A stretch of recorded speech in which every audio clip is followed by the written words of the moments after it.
नमस्कार, आप सबका स्वागत है हमारे चैनल नेक्स्ट 9 न्यूज में। मेरा नाम है दीपक गुप्ता। गुजरात चुनावों और हिमाचल प्रदेश चुनावों की तारीखों को लेकर बहुत सियासत गरमाई हुई थी, लेकिन हिमाचल चुनाव की तारीखें सामने आ चुकी हैं। गुजरात चुनाव की तारीखों को लेकर सवाल अभी भी बना हुआ है कि हिमाचल और गुजरात के चुनाव साथ होने चाहिए थे, लेकिन आने वाले वक्त में भी इस रात से पर्दा उठेगा। लेकिन कांग्रेस पार्टी यानी सोनिया, राहुल और प्रियंका किस तरीके से अशोक गहलोत के सामने बेबस हैं, यह आप भी सोचेंगे, सुनेंगे तो दंग रह जाएंगे। जी हाँ, आप सभी को बता दें कि अगर पिछले कुछ चुनावों नतीजों को उठाकर देखा जाए, चाहे 2019 के लोकसभा चुनाव हो या फिर अभी हाल ही में हुए यूपी चुनाव की बात कर ले, या 5 राज्यों के चुनावों में यहाँ पर राहुल और प्रियंका, सोनिया तीनों ही उतरे थे, उनको बड़ी जिम्मेदारी दी गई थी और वो तीनों ही मात खाते नजर आए थे।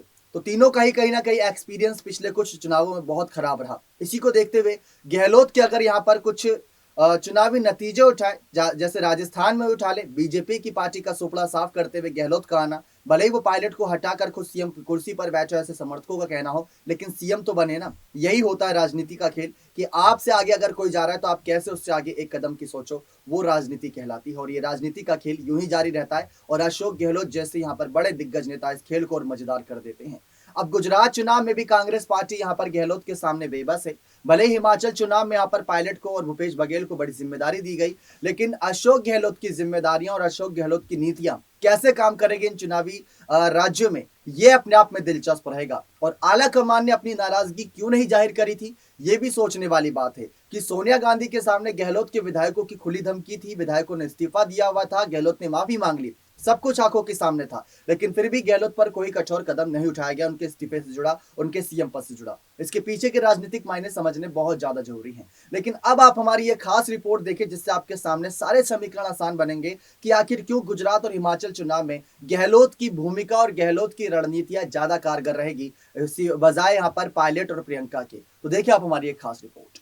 राजस्थान के मुख्यमंत्री अशोक गहलोत भले ही गांधी परिवार की आंख में किरकिरी बने हुए हैं, लेकिन चुनाव जीतने के लिए गांधी परिवार को अशोक गहलोत की योजनाओं और नीतियों की ही सहारा लेना पड़ा है।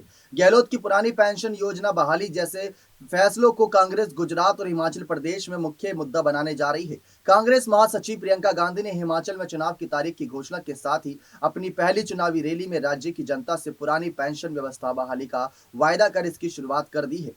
सोलन में आयोजित चुनावी रैली में भीड़ उमड़ी थी, जिसको देखकर कांग्रेस में उम्मीद जागी होगी, क्योंकि उनको एक उम्मीद होगी कि आने वाले वक्त में ये भीड़ इनका बहुत फायदा देगी। आपको बता दें कि हिमाचल परिवर्तन के नारे के साथ प्रियंका गांधी ने ओल्ड पेंशन स्कीम की बहाली, पहली कैबिनेट में 1 लाख रोजगार, महिलाओं को 1500 रुपए की सहायता की गारंटी भी दी है। कांग्रेस की यही रणनीति की पुरानी पेंशन व्यवस्था बहाली के वायदे के साथ राजस्थान की स्वास्थ्य योजना, शहरी रोजगार गारंटी योजना, किसानों का कर्जा माफी जैसे फैसलों का अहम मुद्दा बनाया गया है। कांग्रेस का मानना है कि मुख्यमंत्री गहलोत की योजनाएं गेम चेंजर साबित हो सकती हैं। गुजरात के लिए भले ही अभी चुनाव की घोषणा नहीं हुई हो, लेकिन कांग्रेस पड़ोसी राज्य राजस्थान सरकार की योजनाओं को गुजरात ले जाएगी। कांग्रेस को पूरा ध्यान हिमाचल और गुजरात चुनाव पर है, जिसमें मुख्यमंत्री अशोक गहलोत की भूमिका अहम मानी जा रही है। पायलट को पर्यवेक्षक की भूमिका दी गई है। प्रियंका गांधी भी काफी सक्रिय नजर आ रही हैं, लेकिन आने वाले वक्त में इनकी सक्रियता कितनी बनी रहेगी, ये गहलोत के फैसलों पर ही निर्भर करेगा। और आने वाले वक्त में कांग्रेस का नया अध्यक्ष भी सामने आएगा, उनके फैसलों पर भी।